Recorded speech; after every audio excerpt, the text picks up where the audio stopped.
Noob back again to talk about some Last of Us goodness or not goodness. Hard to say. Depends on what side of the fence you're on, but we are at the episode 6, the penultimate episode to a short season 2.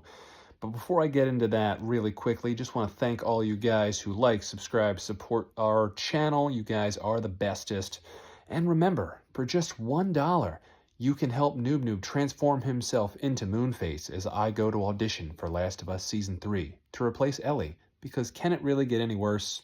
I don't think so. Anyway, so let's get back into it with Season 2, Episode 6, penultimate episode, The Flashback.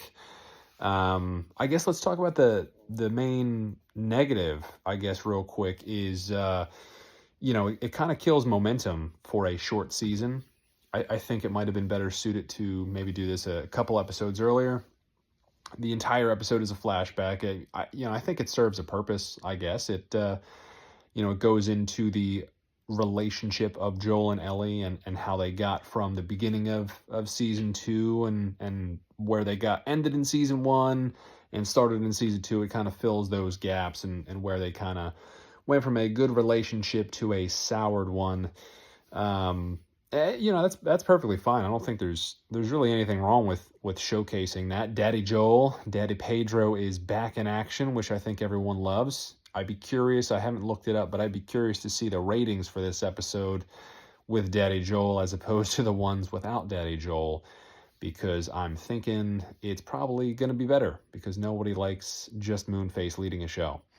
So I don't know. I thought it was a good episode in terms of showcasing Joel's ability. Pedro Pascal, fantastic acting job. Dives deeper into the relationship. A lot of it, interestingly enough, I thought it was going to be one long sequence of that game flashback, but there really wasn't a whole lot focused on the game, which was just the museum storyline with the T-Rex and all that. And then a little bit of the game was in the ending scene where they're talking on the porch. But other than that, a lot of other gaps were filled. They kind of made it up. Now, again, I could be misremembering a little bit. It's been a while since I played that game. But for the most part, there was a lot of new stuff that I didn't know from the game. They kind of filled in a lot of those gaps a little bit more deeply. And then you kind of flash forward. At the end of it, she kind of wakes up out of her little trance or flashback or whatever you want to say. And, we're back in Seattle. And it's leading into the final episode. So that the bad thing about it is, like I said, it kills momentum.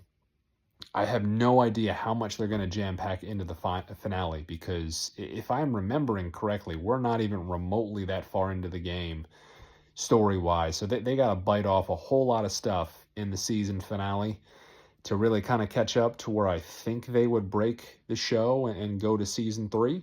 Like I said, I don't know what they're kind of doing. It's a little bit weird that they're only doing 7 episodes.